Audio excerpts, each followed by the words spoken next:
2022년 11월 16일 수요 기도회를 시작하겠습니다. 다같이 찬송가 357장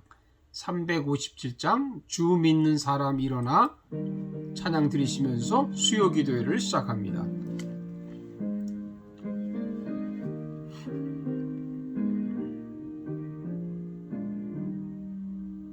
주 믿는 사람 일어나 다 힘을 합하여 세상 모든 마귀를 다쳐서 멸하세.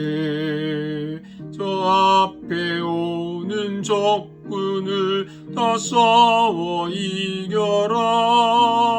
주 예수 믿는 힘으로 온 세상 이기네. 믿음이 이기네. 믿음이 이기네. 주 예수를 믿음이 온 세상 이기네. 온 인류 마귀 괴율로 큰 죄에 빠지니 진리로 뒤를 띠고서 늘 기도 드리세. 참 믿고 의지하면서 겁없이 나갈 때 주 예수 믿는 힘으로 온 세상 이기네.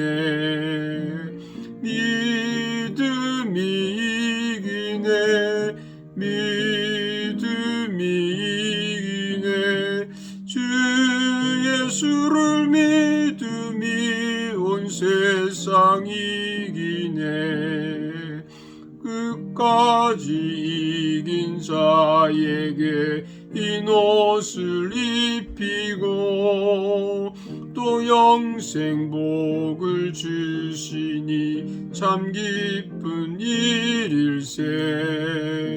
이 어두운 세상 지나서 저 천성 가도록 주 예수 믿는 힘으로 온 세상 이기네. 믿음이 이기네. 믿음이 이기네. 주 예수를 믿음이 온 세상 이기네. 아멘. 오늘 주신 하나님 말씀을 보겠습니다. 다니엘 7장 15절에서 28절 말씀이 되겠습니다. 다니엘 7장 15절에서 28절까지 제가 말씀을 봉독해 드리겠습니다. 나 다니엘의 중심에 근심하며 내 머릿속에 환상이 나를 번민하게 한지라. 내가 그 곁에 모셔선 자들 중 하나에게 나아가서 이 모든 일의 진상을 물으매 그가 내게 말하여 그 일의 해석을 알려주며 이르되 그 내 큰 짐승은 세상에 일어날 내 왕이라. 지극히 높으신 이의 성도들이 나라를 얻으리니 그 누림이 영원하고 영원하리라. 이에 내가 넷째 짐승에 관하여 확실히 알고자 하였으니 그것은 모든 짐승과 달라서 심히 무섭더라. 그 이는 쇠요 그 발톱은 노시니 먹고 부서뜨리고 나머지는 발로 밟았으며 또 그것의 머리는 10뿔이고 그 외에 또 다른 뿔이 나오매 새 뿔이 그 앞에서 빠졌으며 그 뿔에는 눈도 있고 큰 말을 하는 입도 있고 그 모양이 그의 동류보다 커 보이더라. 내가 보니 이 뿔이 성도들과 더불어 싸워 그들에게 이겼더니 옛적부터 항상 계신 이가 와서 지극히 높으신 이의 성도들을 위하여 원한을 풀어주셨고 때가 이름에 성도들이 나라를 얻었더라. 모신자가 이처럼 이르되 넷째 짐승은 곧 땅의 넷째 나라인데 이는 다른 나라들과는 달라서 온 천하를 삼키고 밟아 부서뜨릴 것이며 그 10뿔은 그 나라에서 일어날 열왕이요 그 후에 또 하나가 일어나리니 그는 먼저 있던 자들과 다르고 또 새 왕을 복종시킬 것이며 그가 장차 지극히 높으신 이를 말로 대적하며 또 지극히 높으신 이의 성도를 괴롭게 할 것이며 그가 또 때와 법을 고치고자 할 것이며 성도들은 그의 손에 붙임 바 되어 한때 두때 반때를 지내리라. 그러나 심판이 시작되면 그는 권세를 빼앗기고 완전히 멸망할 것이요 나라와 권세와 온 천하 나라들의 위세가 지극히 높으신 이의 거룩한 백성에게 붙임 바 되리니 그의 나라는 영원한 나라이라. 모든 권세 있는 자들이 다 그를 섬기며 복종하리라. 그 말이 이에 그친지라. 나 다니엘은 중심에 번민하였으며 내 얼굴빛이 변하였으나 내가 이 일을 마음에 간직하였느니라. 아멘. 사랑하는 여러분들, 오늘은 다니엘서 7장 15절에서 28절의 말씀을 가지고 성도가 이긴다, 성도가 이긴다 하는 제목으로 말씀을 드리겠습니다. 오늘 보면 다니엘이 꿈에서 네 짐승 환상을 보고 기록한 내용이 나옵니다. 큰 짐승 넷이 있는데 사자 같은 짐승과 공 같은 짐승과 표범 같은 짐승, 그리고 넷째 짐승은 다른 짐승과는 좀 다릅니다. 이것은 무서운 짐승이고 10뿔이 있고 또 작은 다른 뿔이 나오는데 거기에 사람의 눈 같은 눈들이 있고 입이 있어 큰 말을 한다고 했습니다. 다니엘이 이 환상이 무슨 뜻인지를 몰라서 물으니까 천사가 해석을 해줍니다. 물론 이 천사는 하나님의 뜻을 받들어서 해석해 주는 것이겠죠. 내 짐승은 내 왕입니다. 넷째 짐승은 무서운 짐승이라고 했습니다. 24절에 보면 모신자가 이처럼 이르되 넷째 짐승은 곧 땅의 넷째 나라인데 이는 다른 나라들과는 달라서 온 천하를 삼키고 밟아 부서뜨릴 것이며 했습니다. 그럼 10뿔은 무엇일까요? 24절에 보면 그 10뿔은 그 나라에서 일어날 10왕이요 그 후에 또 하나가 일어나리니 그는 먼저 있던 자들과 다르고 또 새 왕을 복종시킬 것이라고 했습니다. 그럼 넷째 짐승의 이 정체가 뭘까요? 25절에 보니까 네 가지가 있습니다. 첫째는 하나님을 말로 대적합니다. 둘째는 성도를 괴롭힙니다. 셋째는 때와 법을 변경시킵니다. 넷째는 성도들을 3년 반 동안 지배합니다.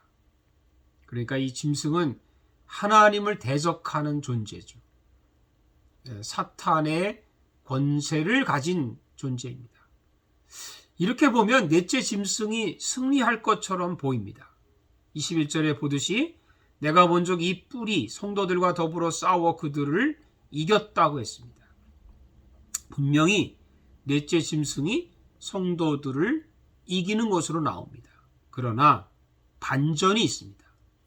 22절에 보면 옛적부터 항상 계신 이가 와서 지극히 높으신 이의 성도들을 위하여 원한을 풀어주셨고 때가 이름에 성도들이 나라를 얻었더라.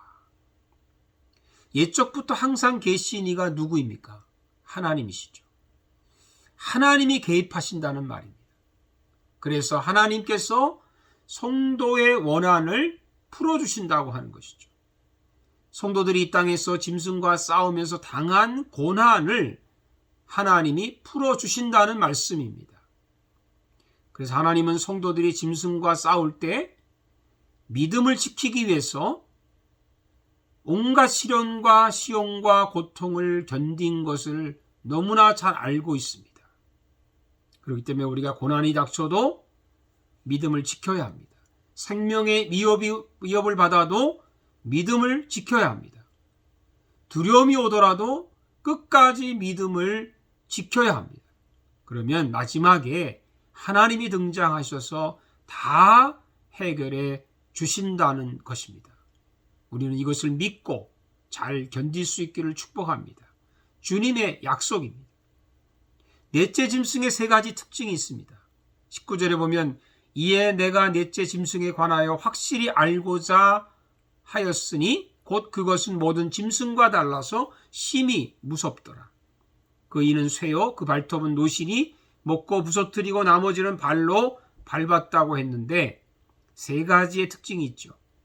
첫째는 공포성입니다. 왜 공포를 줍니다. 둘째는 파괴성이 있습니다. 세 번째는 지배성입니다. 그러나 우리 하나님은 전혀 다르신 분입니다. 하나님은 두려움 대신에 우리에게 평안을 주시는 분입니다. 하나님은 파괴하지 아니하고 창조하시는 분이시죠. 또한 하나님은 지배하지를 않고 우리를 친히 인도하시고 친히 도와주시는 분이십니다. 하나님은 힘으로 우리를 지배하지 않으시고 사랑으로 우리를 다스리십니다. 드디어 하나님은 넷째 짐승을 심판하십니다. 26절에 보면 그러나 심판이 시작되면 그는 권세를 빼앗기고 완전히 멸망할 것이요. 하나님은 넷째 짐승의 힘을 빼앗고 멸망을 시킵니다. 대신에 하나님은 성도에게 하나님이 창조하신 나라를 주십니다. 27절에 보면 나라와 권세와 온 천하 나라들의 위세가 지극히 높으신 의 거룩한 백성에게 붙임바 되리니 그의 나라는 영원한 나라이라 모든 권세 있는 자들이 다 그를 섬기며 복종하리라. 여러분, 하나님의 나라는 영원합니다. 하나님의 나라의 주인은 하나님이십니다. 하나님의 나라가 어떤 나라입니까? 성도들이 하나님을 기쁨으로 섬기면서 기쁨으로 하나님께 복종하는 나라가 하나님의 나라입니다. 우리 성도들에게 시련이 있지만, 고난이 있지만, 그러나 반드시 성도들이 이긴다고 하는 것을 잊지 마시기를 바랍니다. 사단의 권세가 아무리 강해도, 그리고 우리에게 두려움을 준다 하더라도, 목숨의 위협을 주더라도 우리는 결코 굴하지 않을 것입니다. 우리는 반드시 하나님을 통해서 이긴다는 약속을 받은 자들입니다. 그리고 하나님은 그래서 성도들을 이기게 하시는 분이라는 것을 잊지 말고, 우리가 이 고난 속에서도 시련 속에서 있더라도 우리가 마지막 승리를 바라보며 우리가 믿음으로 걸어가는 저와 여러분 되시기를 주의 이름으로 축복합니다. 기도하겠습니다. 할렐루야. 주님 감사합니다. 세상은 힘으로 이기려고, 권력으로 이기려고, 돈으로 이기려고 하고, 사람으로 이기려고 하고, 재능과 자기의 머리로 이기려고 하지만, 그러나 우리 성도는 하나님을 통해서 이깁니다. 반드시 성도가 이기게 하십니다. 하나님은 성도가 이기게끔 우리를 도우시고 그분이 마지막 개입하셔서 우리를 도와주시는 줄로 믿습니다. 심판하시고 모든 사탄의 권세, 짐승의 권세를 무너뜨리시고 하나님의 영원한 나라를 세우는 것을 믿습니다. 그 영원한 나라의 주인 되신 하나님을 찬양하고 섬기면서 또 그 안에서 복종하고 그리고 기뻐하며 사는 우리 하나님의 자녀들 되게 해 주시옵소서. 그 소망을 잃지 않게 해 주시옵소서. 예수님의 이름으로 기도하옵나이다. 아멘. 세 번역으로 된 주기도문으로 수요기도회를 마치겠습니다. 하늘에 계신 우리 아버지, 아버지의 이름을 거룩하게 하시며 아버지의 나라가 오게 하시며 아버지의 뜻이 하늘에서와 같이 땅에서도 이루어지게 하소서. 오늘 우리에게 일용할 양식을 주시고 우리가 우리에게 잘못한 사람을 용서하여 준 것 같이 우리 죄를 용서하여 주시고 우리를 시험에 빠지지 않게 하시고 악에서 구하소서. 나라와 권능과 영광이 영원히 아버지의 것입니다. 아멘.